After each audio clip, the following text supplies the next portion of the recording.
Here, the divorce papers. I'm taking all the inheritance for myself." Dean said with a big yawn as I was greeting our relatives, and chuckled lightly. "What are you joking about? In such a situation, how could you?" "It's no joke. You were Dad's favorite, so I married you reluctantly. There's no other choice but for me to take over Dad's company. Meaning, all the inheritance is mine. With Dad gone, you're no longer needed." Despite his father just having passed away, Dean was only thinking about the inheritance. Hearing Dean's words, I felt something I had been holding back suddenly snap. My father-in-law had once been a great help to me, and I had endured for his sake, but I can't take it anymore. "Fine, I'll grant you the divorce." I decided on revenge to protect the company left by my deceased father-in-law and regain the self-respect I lost through my marriage to Dean. This isn't over yet. My name is Brenda Lewis. I will turn 33 this year. I had to take over Cooper Manufacturing immediately after my father died in an accident at the age of 25, without time to grieve. Back then, the role of president felt overwhelming to me, who was just an ordinary employee, and my spirit nearly broke many times. During those times, my father-in-law, Dalton, supported me. Dalton was an old friend of my father's and rushed over as soon as he heard the news. Being a business owner himself, Dalton taught me the basics of management from scratch. He is a great benefactor to both me and my company. 3 years after becoming president, Dalton invited me to dinner and introduced me to his son Dean. "Brenda, this is my son Dean. I've put him in charge of managing one of our branches. We hope to increase cooperation with your company. Please look forward to working together." "Nice to meet you. I've heard a lot about you from my father. I've been entrusted with the branch office, but I'm still inexperienced, so please guide me kindly." Dean, who spoke with a bright smile, seemed at first glance to be a very sincere young man. Knowing he was Dalton's son, I was convinced of his competence and was able to build a friendly relationship quickly. Dean, always with a smile, asked, "I heard from my father that you're managing a company at such a young age after your late father's passing. Your abilities are impressive given your youth.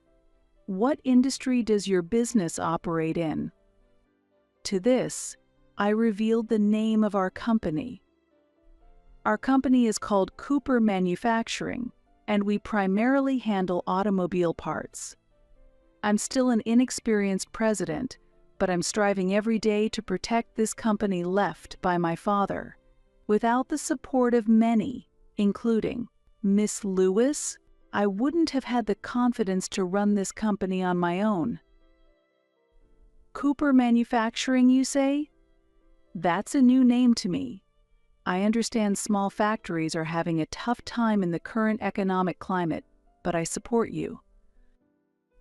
Dean then looked at me with what seemed like disdain, but quickly returned to his previous gentle smile. Although I felt a slight discomfort at that change, I quickly convinced myself I was overthinking it and continued the conversation while enjoying some drinks.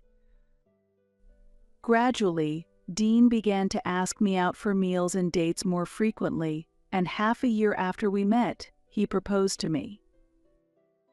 "Brenda, let's start a relationship. I've always sought someone as strong and warm-hearted as you." Initially hesitant, I decided to date him due to his sincere attitude and my gratitude towards Dalton.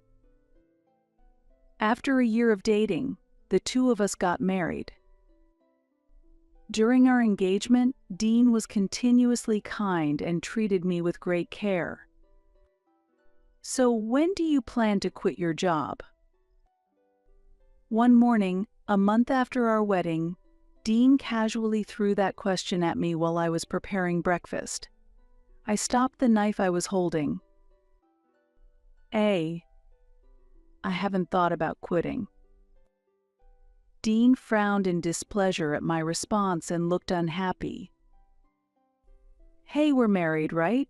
Sure, it's just a branch, but I am the president. You working despite being married makes it seem like my income is insufficient, which isn't a good impression for other employees. But this company is what my father left behind. I won't leave it no matter what. Dean snorted disdainfully and continued with a condescending attitude. It's just a small town factory. When compared to big corporations like ours, it's clear which is more important. I realized then that the discomfort I felt when we first met was because Dean looked down on the company my father had left as merely a small town factory.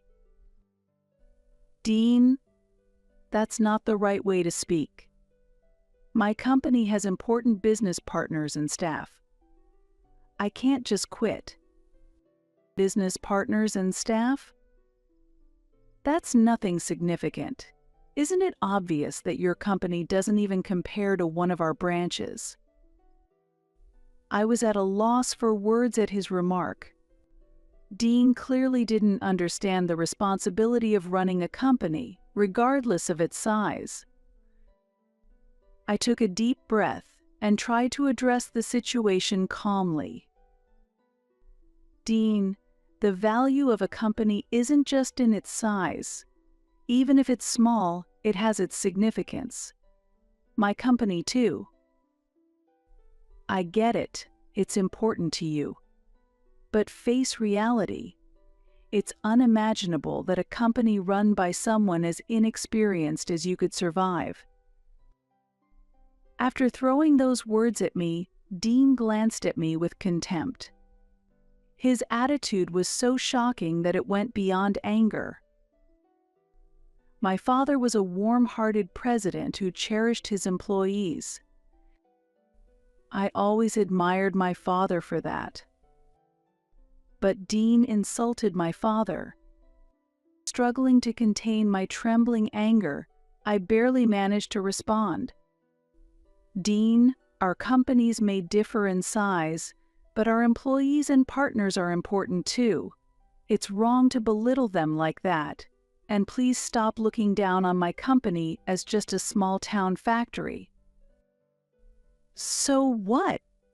It's just a local business, right? Our company handles various products, including automobiles and appliances. The difference in scale is clear. This is why it's troublesome with beginners. Really, it's disheartening. I'll have breakfast outside. Sighing, Dean left for work without waiting for a reply. Left alone, I could only stand there. And then, the tears I had been holding back began to overflow. Wiping my tears, I cleaned up the breakfast dishes with a feeling of frustration. Frustration, sadness, and my disappointment and revulsion towards Dean muddled my emotions. That evening, when I returned home exhausted, unexpectedly, Dean was already back. As I opened the front door, the aroma of delicious cooking filled the house. "I'm home," I said quietly. In response to my words, Dean peeked out from the kitchen. "Welcome back, Brenda." His voice was warmer than it had been in the morning. As I stood there puzzled, Dean began to speak. "I'm sorry about this morning. I was stressed from work and took it out on you. I shouldn't have directed it at you," he apologized to me. The sight of him apologizing gradually dissolved the anger in my heart. As a gesture of reconciliation, I tried to prepare dinner. I'm not confident about the taste, though, Dean said with a bashful smile. His words made me smile involuntarily. Thank you, I really appreciate it, I expressed my gratitude.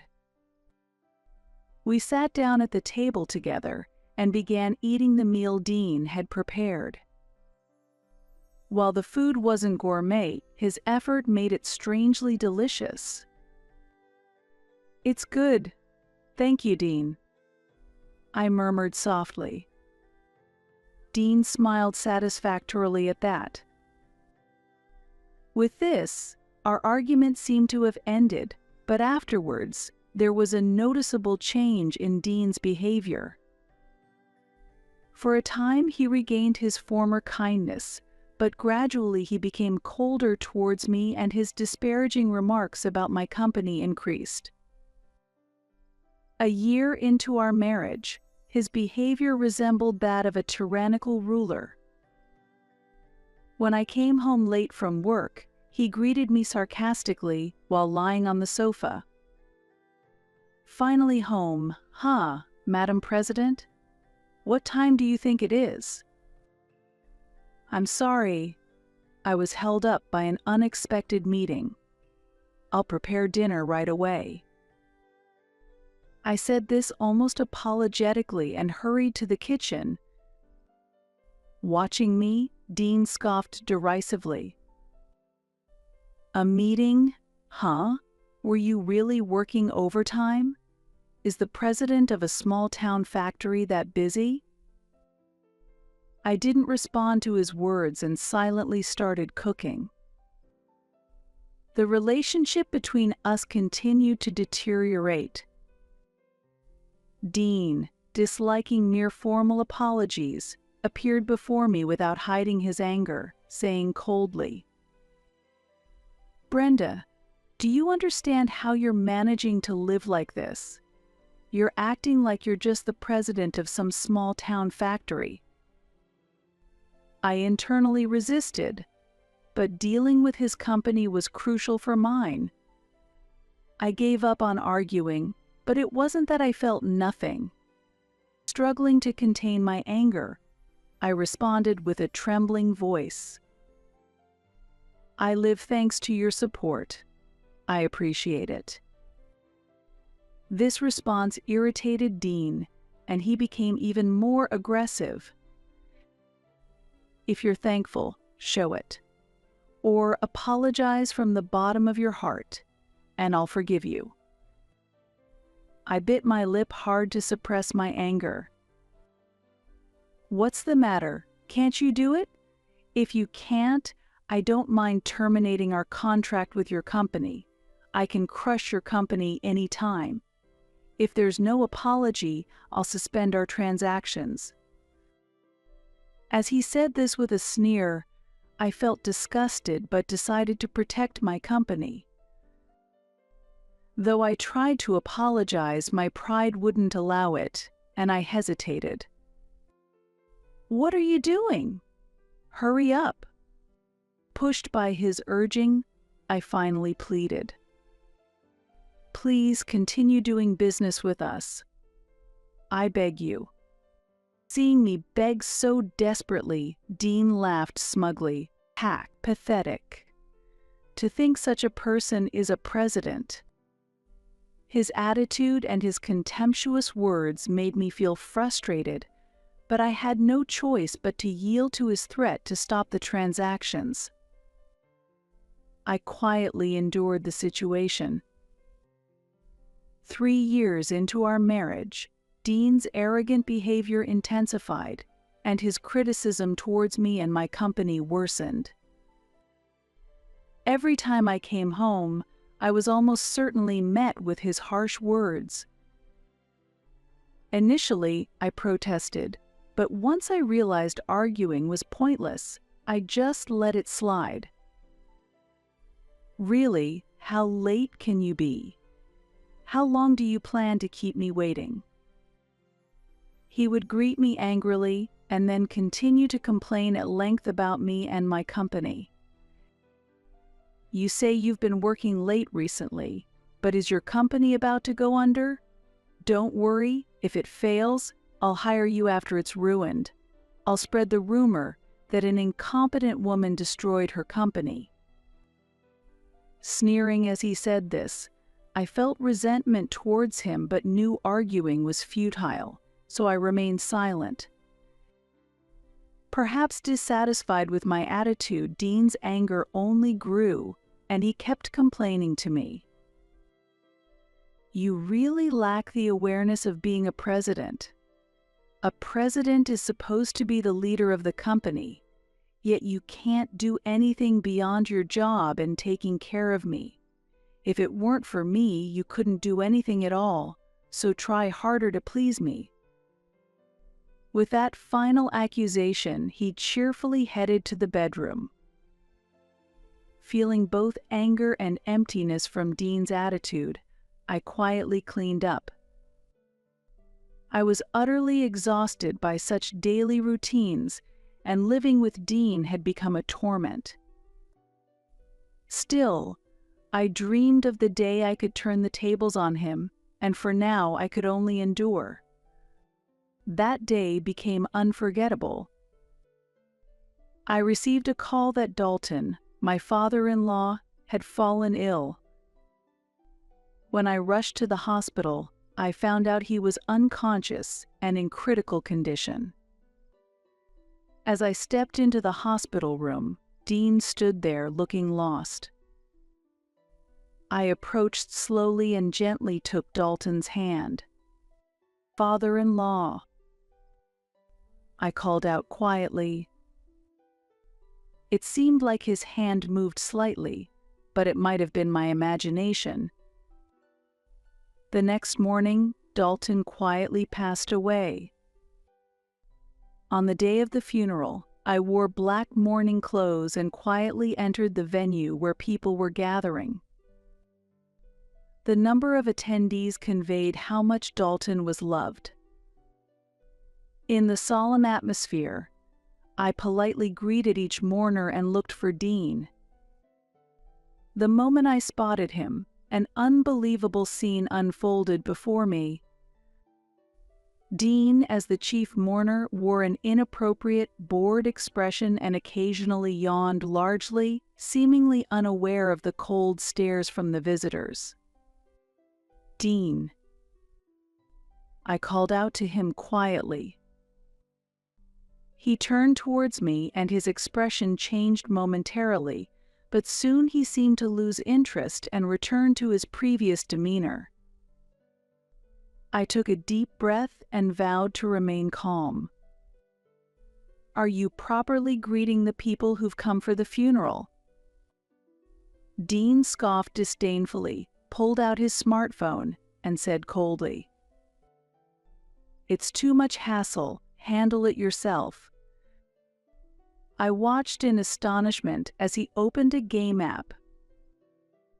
"Dean, your father's funeral is happening right now," I said with a trembling voice, trying to draw his attention, but he continued to ignore me, absorbed in his smartphone.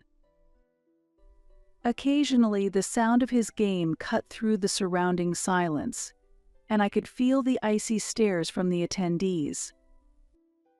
Feeling apologetic to those around us, I tried to gently stop him from using his smartphone. "Please, just for today, refrain from it," I pleaded, but Dean shook off my hand without hiding his irritation. "Stop bothering me. Let me do what I want at the funeral. It would be better if this ended sooner." He continued with his insensitive remarks. His words weighed heavily on my heart, and I questioned if this was the man I once loved. There was no trace of respect for Dalton. Eventually, the funeral ended somehow, and as the family gathering for the meal began, Dean blurted out boredly, "Finally, it's over. Here are the divorce papers. I'm taking all the inheritance for myself," he said half-jokingly as he laughed smugly. In his hand, he already held a divorce paper he had filled out. I stared at Dean, dumbfounded. "What are you joking about? In such a situation, how could you?" "It's no joke.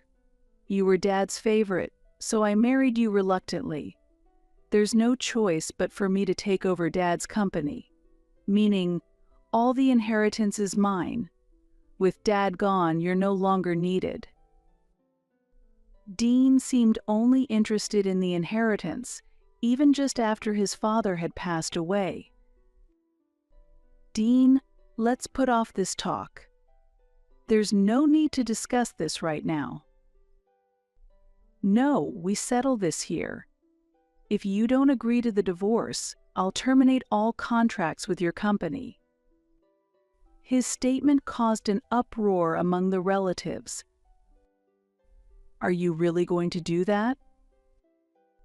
"Yes, I'm serious. Ending the contracts with your small factory won't affect my company." Dean's words pushed me to my limit. I had been grateful to and loved my father-in-law, and so I endured everything because of him, but I could no longer bear it. "Fine, I'll grant you the divorce." As I made the offer, Dean smiled broadly, handed me the divorce papers, and said, "Make sure to submit these soon. By the way, you can stay in the house until next week." And then he left the scene.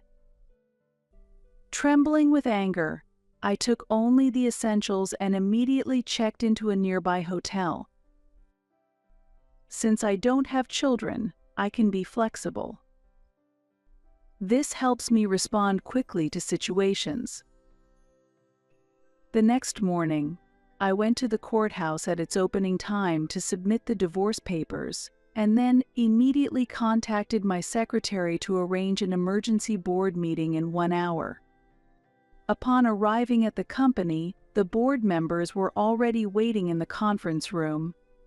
As I entered, they all stood up in respect. Once I took my seat, they sat down as well. I apologize for the urgency, but there is an important decision that needs to be shared. I began, and someone audibly swallowed in nervousness. Some may already be aware of yesterday's events. I continued calmly. Effective today, we will cease all dealings with Lewis Precision Engineering. Please review the contracts to ensure there are no penalties for breach. Voices of surprise filled the meeting room. Lewis Precision Engineering had been a valuable partner to our enterprise, but it was also led by Dean. After all discussions were concluded and the board members had left the room, I walked over to the window and took a deep breath. Looking out, I firmed up my new decision. Let's take action. I called my secretary and issued the necessary instructions. Prepare a notice ending our dealings with Lewis Precision Engineering and inform my ex-husband as well. Set up a meeting at 3 p.m. After my secretary nodded and left, I looked out the window again and murmured, "Are you ready?" This is just the beginning. Smiling, I stood in front of the building of Lewis Precision Engineering at 2:45 p.m., adjusting my suit and taking a deep breath. Upon giving my name at reception, I received a polite response. "Miss Cooper, you have a 3 p.m. appointment. Please wait a moment." After a call through the internal line, a young woman quickly came to greet me. Her demeanor made it clear that she was my husband's secretary. We followed her and took the elevator to the top floor of the building. My heart rate increased slightly, but I made an effort to maintain a calm expression. After arriving, the secretary led the way and stopped in front of a large door, giving a light knock. When the door opened, there was Dean, seated in a large chair within the spacious office. "What do you want? Is the divorce finalized? Or did you come to ask for money? A woman running a small-town factory must have too much free time on her hands." His voice was dripping with his usual arrogance. Since we had no financial arrangements when we parted, he seemed to misunderstand that I had come to demand something. I quietly took a seat and, after calming myself, continued speaking. "It's been a while, President Lewis. I am here to discuss business matters." "What's with the cold attitude?" He could hardly hide his irritation. Smiling slightly, I slowly took a document out of my bag and said, "I have come to deliver this. As of today, we will be terminating our business dealings with your company." As I spoke calmly, Dean's face changed color, and he froze momentarily. However, his laughter soon filled the room. "You're joking, right? Your company is cutting off business with us? It's just a small-town factory, isn't it?" Dean still seemed unable to grasp the reality. In fact, Lewis Precision Engineering's business with Cooper Manufacturing accounts for 40% of your revenue. This will significantly impact your company. He looked back at me in astonishment. "You're lying. I thought Cooper Manufacturing was just a small-town factory." "You didn't know at all, did you? Cooper Manufacturing actually employs 9,000 people and has an annual revenue of $1 billion. That's absurd." Just as he was about to say something, his secretary discreetly conveyed something to him. At that moment, Dean's complexion changed drastically and turned pale. As I thought about the significant impact our business termination would have on his company, a smile couldn't help but spill across my face. But I never heard such a thing from you. You just assumed when you heard the company name. I simply followed through on what you said. Ending business with Cooper Manufacturing won't affect my company was what you said, right? I repeated his words calmly, highlighting how crucial they had been for the survival of his company. This break could mean the end of his company. He seemed to realize this as his face grew even paler. "Wait a minute. I just misunderstood Cooper Manufacturing as a mere small-town factory. Besides, if you're making so much, why do you always wear such simple clothes? You're joking, right, Brenda?" Dean, previously full of confidence, now pleaded weakly. "You really don't understand anything. I'm just following my father's teachings." I sighed deeply and looked at him intently. My father despised flaunting wealth and understood its risks well. That's why I live modestly, quite the opposite of you, who squanders money. As I smiled gently, Dean's face turned red with anger and embarrassment, and he fell silent. Just because we're divorced doesn't mean I want to end the dealings. Doing business with Lewis Precision Engineering has indeed been profitable for us. However, recent issues with quality and delays in delivery. I paused mid-sentence and looked directly at Dean. "And the main reason is your moral failings. You shirked your responsibilities as the chief mourner at your father's funeral and pushed a divorce paper at me while many relatives watched. You declared, "All the inheritance is mine." I was drunk. I was sad about my father's death and had some drinks before the funeral. It wasn't intentional. For 3 years since our marriage, you have looked down on me. You never understood my profession, only criticized and insulted me. And yesterday you showed your true colors. If that wasn't your true self, then what is? Dean remained silent, at a loss for words. Dealing with someone who lacks such ethical standards poses a risk to Cooper Manufacturing. That's why we are terminating our dealings. Brenda, please reconsider. Our company will go under. As Dean pleaded in a feeble voice, I responded with a cold smile. Your company will be fine, right? I remember you often said, I can buy it out anytime if I really wanted to. Dean's complexion turned ghostly pale.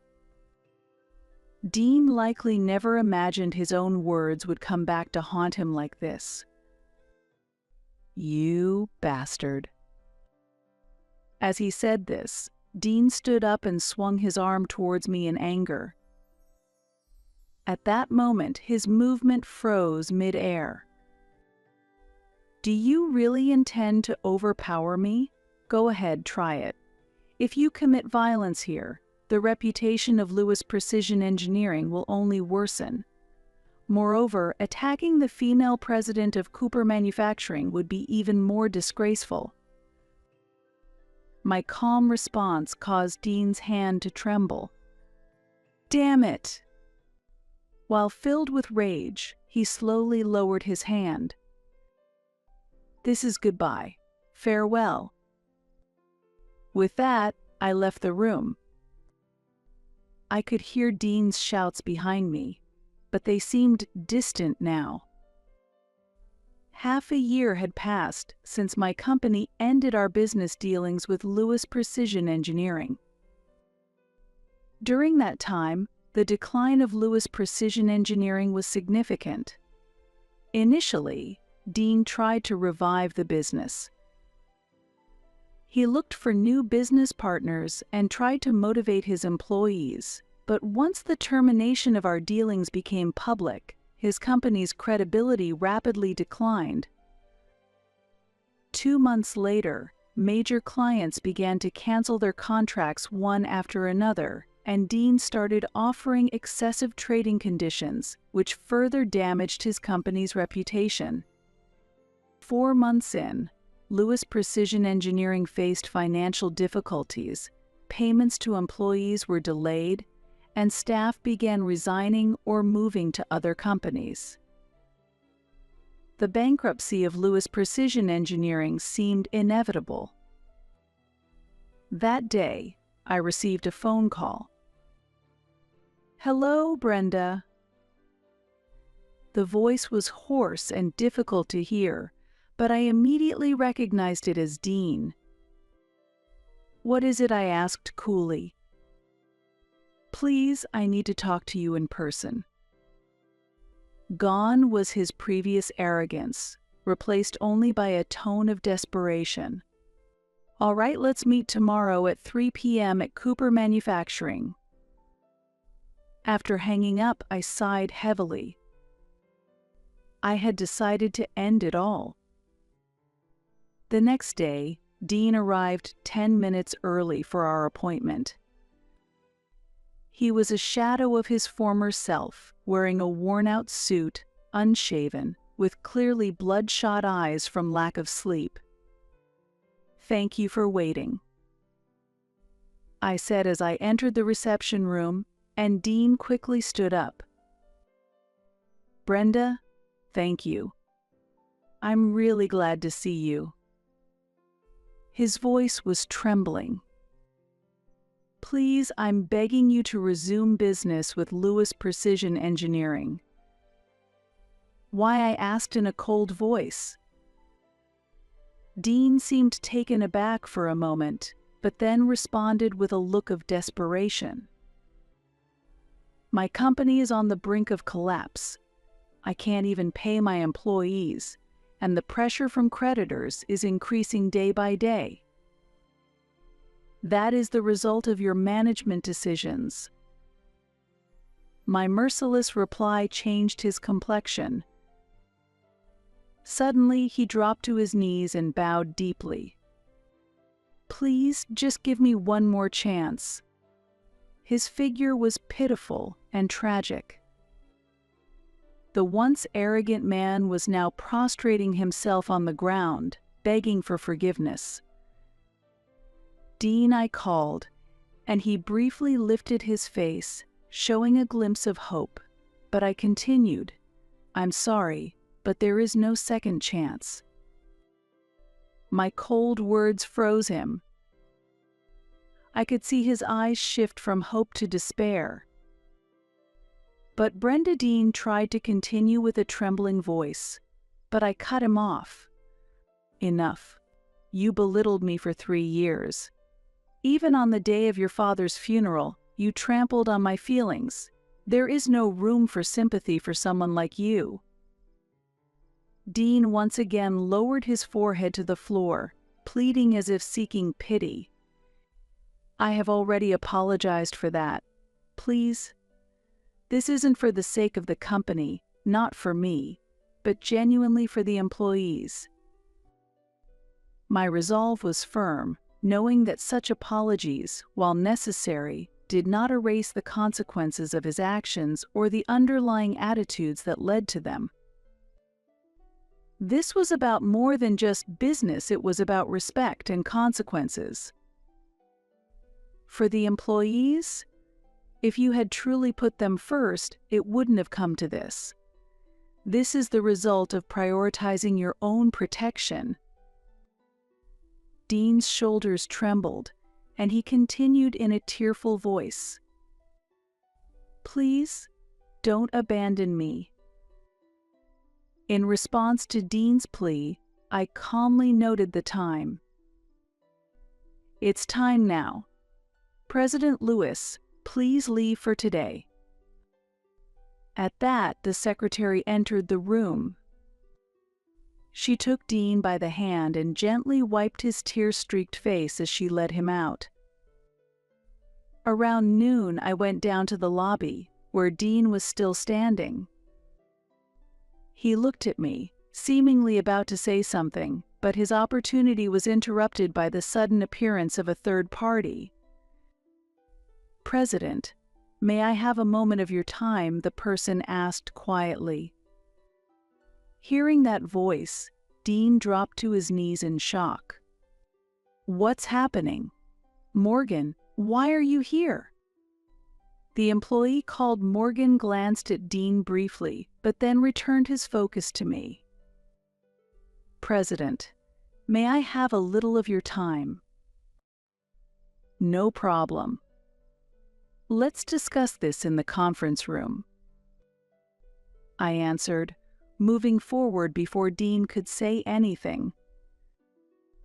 In that instant, Dean tried to grab my arm in a panic. Wait a minute. Brenda. What is this about? Why is my subordinate here? However, before he could touch me, security swiftly intervened. Unbelievable. Morgan, you are a traitor. Dean exclaimed. You are the one who betrayed me, Lewis. It's clear you pursued only your own interests, without any regard for your employees. Morgan replied calmly. At this, Dean's face went completely pale, losing all color. Morgan, this way, I urged him, and we left the area. As we departed, Dean's screams echoed behind us, but I did not look back.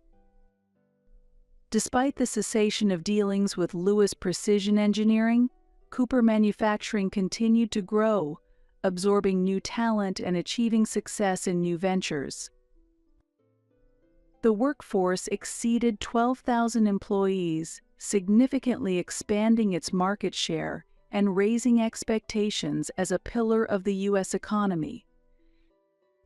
Cooper Manufacturing's growth was recognized, and I received the CEO of the Year award. As a female leader, my status solidified, and I was widely covered in the media.